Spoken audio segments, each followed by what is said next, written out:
नमस्कार। अगर मैं आपसे कहूं कि हमारी बॉडी के अंदर बहुत सारे बैक्टीरियाज हैं या ये शरीर माइक्रो ऑर्गेनिज्म से मिलकर के बना हुआ है, छोटी छोटी सेल्स को यदि हम देखें तो हमारी प्रत्येक सेल कहीं ना कहीं ये बताती है कि एवोल्यूशन के दौरान कहीं ना कहीं किसी ना किसी बैक्टीरिया, किसी ना किसी प्रोटोजोआ या किसी ना किसी माइक्रो ऑर्गेनिज्म से कुछ ना कुछ प्रेरणा लेकर के हमारी सेल डेवलप हुई है और आज एक फुल्ली लोडेड एक बहुत अच्छी सेल्स के रूप में कन्वर्ट हो चुकी है। लेकिन क्या आपको पता है कि आपकी आंतों के लिए जो बैक्टीरियाज हैं वो कितने इंपॉर्टेंट हैं?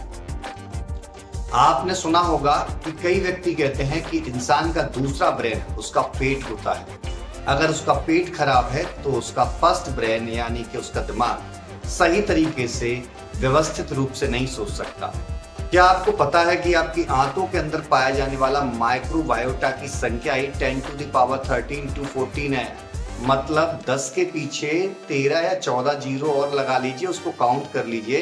इतने प्रकार के तो माइक्रो ऑर्गेनिज्म हमारी आंतों के अंदर रहते हैं और इनको हम बोलते हैं हेल्दी बैक्टीरिया या प्रोबायोटिक।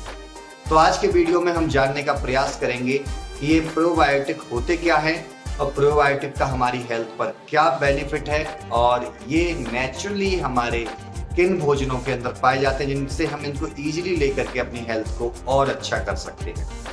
प्रोबायोटिक्स को दो कैटेगरी में मेनली इसके अंदर बैक्टीरियाज को देखा गया है। एक लैक्टोबैसिलस ग्रुप के बैक्टीरिया होते हैं, दूसरे बाइफिडो बैक्टीरिया पाए जाते हैं। ये दोनों बैक्टीरिया हमारी गट के लिए, हमारी आंतों के लिए, हमारी ओवरऑल हेल्थ के लिए भी बहुत ज्यादा बेनिफिट देने वाले बैक्टीरिया होते हैं। वैसे तो हमने सुना है, हम बैक्टीरिया वायरस का नाम सुनकर के इतने डरे जाते हैं कि ये बैक्टीरियल इन्फेक्शन हो गया, वायरल इन्फेक्शन हो गया। लेकिन याद रखिए कि बुराई के साथ अच्छाई भी है। तो ईश्वर ने हमारे शरीर के अंदर इन बैक्टीरियाज को डाल रखा है जिनको हम हेल्दी गट बैक्टीरिया के नाम से जानते हैं। अब देखते हैं हमारी हेल्थ पर इनका क्या इफेक्ट होता है। हमारी हेल्थ पर ये इफेक्ट करते हैं, सबसे पहला तो ये डाइजेशन को इम्प्रूव करने का काम करते हैं, दूसरा इंटेस्टाइन की रिपेयरिंग में भी काम करते हैं, थर्ड हमारी इम्यूनिटी के लिए भी बेटर कार्य करते हैं। कई प्रकार के स्किन इन्फेक्शन जैसे एटोपिक डर्मेटाइटिस जिसको एक्जिमा से रिलेट करते हैं, वहां भी ये बहुत अच्छा रोल अदा करते हैं।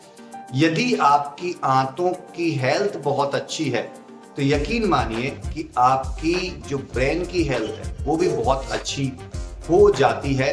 क्योंकि आयुर्वेद में गृहिणी करके चैप्टर है, उसमें लिखा गया है कि जिस व्यक्ति को पेट से संबंधित समस्या जैसे इरिटेबल बाउल सिंड्रोम हो गया या कॉन्स्टिपेशन की समस्या हो गई या डायरिया भी हो गया कंटिन्यूसली काफी समय तक है, तो कहीं ना कहीं उसका जो सोचने का स्तर है, उसका मानसिक स्तर एक डिप्रेशन की तरफ जाने लगता है और आईबीएस के पेशेंट्स के अंदर डिप्रेशन देखा गया है। ऐसे कई पेशेंट्स हम देखते हैं, मॉडर्न साइंस के अंदर भी ये पॉइंट्स देखे गए।